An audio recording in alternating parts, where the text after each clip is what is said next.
बिस्मिल्लाहिर्रहमानिर्रहीम। हम्द व सना रब मेहरबान के नाम और दुरूद व सलाम शान कायनात हज़रत मोहम्मद मुस्तफ़ा सल्लल्लाहु अलैहि वसल्लम पर। आमिर उस्मान आदिल यूट्यूब चैनल पर आपको खुश आमदीद। पेश खिदमत हैं आज की स्मार्ट हेडलाइन संडे स्पेशल के साथ। तारीख़ है 13 फरवरी सन 2022 और दिन है आज इतवार का। उम्मीद है आप सब अपने अपने घरों में आज छुट्टी अपने अहले खाना के साथ, अपने प्यारों के साथ सेलिब्रेट कर रहे होंगे। आइए सबसे पहले आलमी मंजरनामा। कर्नाटक में उम्मत मुस्लिमा की बहादुर बेटी मुस्कान की जो नारा तकबीर की गूंज थी, उसने पूरे भारत को हिला के रख दिया है। भारत के मुख्तलिफ़ शहरों में हिजाब के हक़ में आवाज़ें उठना शुरू हो गई हैं। अलीगढ़ यूनिवर्सिटी के तलबा ने मुजाहरा किया हिजाब के हक़ में। सोनम कपूर जो भारतीय बॉलीवुड की नामवर अदाकारा हैं, वो भी हिजाब के हक़ में खुल के सामने आ गई और उन्होंने एक तस्वीर भी शेयर की और कहा कि अगर पगड़ी लिबास का हिस्सा हो सकती है तो फिर हिजाब क्यों नहीं। नरेंद्र मोदी डटाई से डटे हुए हैं और उनका ये कहना है कि हिजाब हमारा अंदरूनी मसला है, किसी को हमें मशवरे देने की कोई ज़रूरत नहीं है।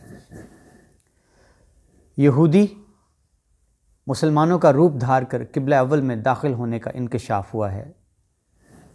मंगल को चांस है कि रूस यूक्रेन पर हमला कर देगा। अमेरिका ने ये अलर्ट जारी कर दिया है और इसी ख़तरे के पेश नज़र अमेरिका और जापान ने अपने शहरियों को इन्हला के लिए कह दिया था। अब अरब ममालिक के सफारतखानों ने भी अपने शहरियों को फौरी तौर पर यूक्रेन से निकल जाने का कहा है। अमेरिका ने इंतबाह किया है कि रूस ने अपनी फ़ौज और असलहा जो है वो पेशकदमी उसकी शुरू कर दी है। लद्दाख में चीनी फ़ौज ने पेशकदमी जारी रखी और भारतीय सूरमा जो हैं वो इस पर खामोश रहे। उनकी जानिब से कोई मज़ाहमत या सदाए एहतजाज सुनाई नहीं दी। मडगास्कर में समुद्री तूफ़ान से 120 अफराद के हलाक होने की इत्तलात मौसूल हुई हैं। मुस्कान कर्नाटक की तालबा बीकॉम की महात्मा गांधी मेमोरियल कॉलेज में, उसको जापान की एक तंजीम ने स्कॉलरशिप की ऑफ़र कर दी है। वर्ल्ड हेल्थ ऑर्गेनाइजेशन की जो साइंटिस्ट हैं, चीफ साइंटिस्ट, उन्होंने सौम्या स्वामी, उन्होंने इंतबाह किया है कि कोरोना ये ना समझा जाए कि ख़त्म होगा, ये मुख्तलिफ़ शक्लें बदलता रहेगा। बोरिस जॉनसन जो इन दिनों हदव तनकीद हैं, पार्टी जो उन्होंने की थी कोरोना लॉकडाउन के दौरान, उस पर अब तहकीकात जारी हैं। उनको एक सवालनामा मेट्रोपोल पुलिस ने बाकायदा तौर पर उनको भिजवा दिया। वज़ीर-ए-आज़म पाकिस्तान के मुआविन ख़ुसूसी बराए माहौलियात मलिक अमीन असलम ने सऊदी अरब के साथ हाल ही में होने वाले ग्रीन रेवोल्यूशन मंसूबे का बड़ा दिलचस्प आगाज़ किया है। उन्होंने बुखारा अरब में गोताखोरी की और उनके साथ एक सऊदी शहरी भी था और वो आधा घंटा समंदर में रहे। ये एक खूबसूरत आगाज़ है सऊदी अरब के साथ माहौल को खूबसूरत बनाने के लिए पाकिस्तान के साथ ग्रीन रेवोल्यूशन मंसूबे का। आज के स्मार्ट हेडलाइन में अब वक्त हुआ चाहता है कौमी मंजरनामे का।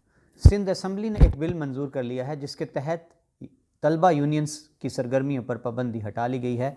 अब कॉलेजेस में, यूनिवर्सिटीज़ में तलबा को अपनी मुंतखब क़यादत जो है उसको चुनने का और उसके हक़ में वोट देने का हक़ मिल गया है।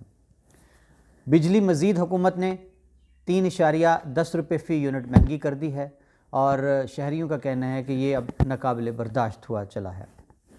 मौलाना फजलुर रहमान ने कल चौधरी बरादरान से मुलाकात की, चौधरी शुजात हुसैन की रिहाइशगाह पर, और इस मौका पर स्पीकर पंजाब असम्बली चौधरी परवेज़ इलाही भी मौजूद थे।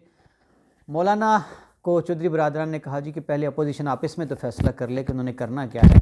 और कामिल अली आगा जो सेनेटर हैं मुस्लिम लीग काफ के, उनका कहना था कि 2-3 रोज़ में मतला साफ़ हो जाएगा, अभी मतला अबर आलूद है। इससे पहले चौधरी परवेज़ इलाही भी मानी हेज़ अंदाज में कह चुके हैं कि अभी मतला अबर आलूद है।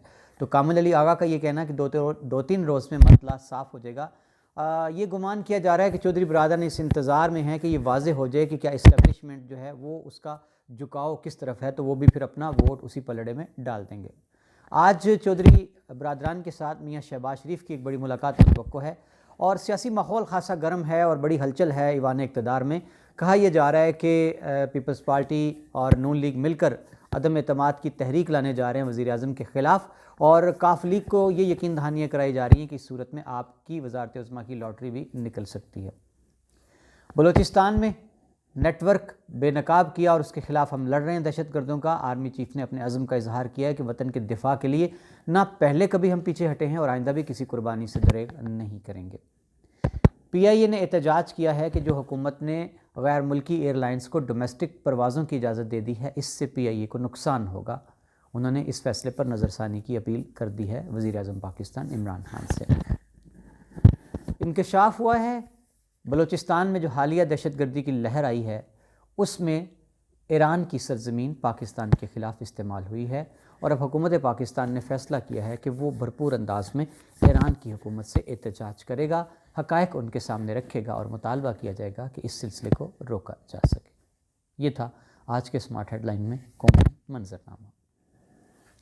آپ دیکھ رہے ہیں عامر عثمان عادل یوٹیوب چینل۔ آج کے سمارٹ ہیڈ لائن میں اب وقت ہوا چاہتا ہے گجرات نامہ کا۔ دبئی میں کاف لیگ کا ایک بڑا پاور شو ہوا۔ چودھری حسین الہی MNA، چودھری سعادت نواز اجنالہ، خالد اصغر گھرال اور دیگر معززین اور صحافی گجرات سے خاص طور پر دبئی پہنچے، جہاں گجرات کی معروف سیاسی، سماجی، کاروباری فیملی ہے ریحانیہ برادران، انہوں نے باقاعدہ طور پر کاف لیگ میں شمولیت کا اعلان کر دیا PTI کو چھوڑ کر، اور چودھری حسین الہی نے ان کا شکریہ ادا کرتے ہوئے کہا کہ آپ 2 قدم چلیں گے تو میں 4 قدم چلوں گا اور میں آپ سے دگنا عزت آپ کو دوں گا، اور انہوں نے غیر روایتی انداز میں کہا کہ اب باتیں نہیں، اب عمل حلقوں میں ہوگا تو پھر سیاست کی بات بنے گی۔ چودھری مونس الہی وفاقی وزیر برائے آبی وسائل، ان سے اقوام متحدہ کا وفد جو تھا UNRC کا، اس نے ماحولیاتی تبدیلیوں کے بارے میں گفتگو کی اور ان کو اقوام متحدہ کے پروگرام سے، چارٹر سے آگاہ کیا۔ قمر سیالوی روڈ گجرات پر ایک افسوسناک دلخراش سانحہ پیش آیا کہ چوکیدار جو تھا اس سے موٹر سائیکل چھین کر ڈاکو گرفتار ہو گئے اور اس کو گولی مار کر ہلاک کر دیا۔ گجرات میں امن و امان کی صورتحال اس وقت انتہائی مخدوش ہے، لیکن ٹس سے مس نہیں ہوتے ہمارے عوامی نمائندگان۔ لالہ موسیٰ میں ضلع گجرات کا سب سے بڑا لنڈا بازار، جس کو راتوں رات آگ لگ گئی تھی، 400 دکانیں جل کر راکھ ہو گئی تھی، دکاندار دھاڑے مار روتے رہے۔ اب پولیس کی بھاری نفری وہاں تعینات کر دی گئی ہے تاکہ کہیں لنڈا متاثرین جو ہیں وہ احتجاج نہ کریں۔ انہوں نے جمعہ کے روز بھی GT روڈ کو بلاک کرنے کی کوشش کی تھی، جس کو پولیس نے ناکام بنا دیا۔ متاثرین کا مطالبہ ہے کہ ہمارے نقصان کا ازالہ کیا جائے۔ لالہ موسیٰ سے ایک بہت بڑی خبر ہے اور غیر روایتی خبر ہے کہ لالہ موسیٰ دھاما جو ہے نواحی محلہ، اس کی ایک ڈار فیملی ہے جو کہ دبئی میں کاروبار کے سلسلہ میں مقیم ہے، اور ہمیشہ وہ سماجی بھلائی کے کاموں میں پیش ہوتے ہیں۔ ایک بڑا درینہ مسئلہ تھا دھاما پھاٹک کا، ریلوے کے پھاٹک کا، اور اس پر انڈر پاس کے لیے کب سے کوششیں جاری تھی، لیکن ریلوے نے جواب دے دیا کہ ہمارے پاس کوئی ایسے فنڈز نہیں ہے کہ نیسپاک کو دیے جائیں اور اس سے یہ PC1 اور سروے اور تخمینہ جو ہے وہ بنایا جا سکے۔ تو اب خبر یہ آئی ہے کہ شریف ڈار اور ان کی فیملی نے اپنی جیب سے 39 لاکھ روپے نیسپاک کو جمع کرا دیے ہیں، جس سے PC1 بنے گا اس بڑے منصوبے کا۔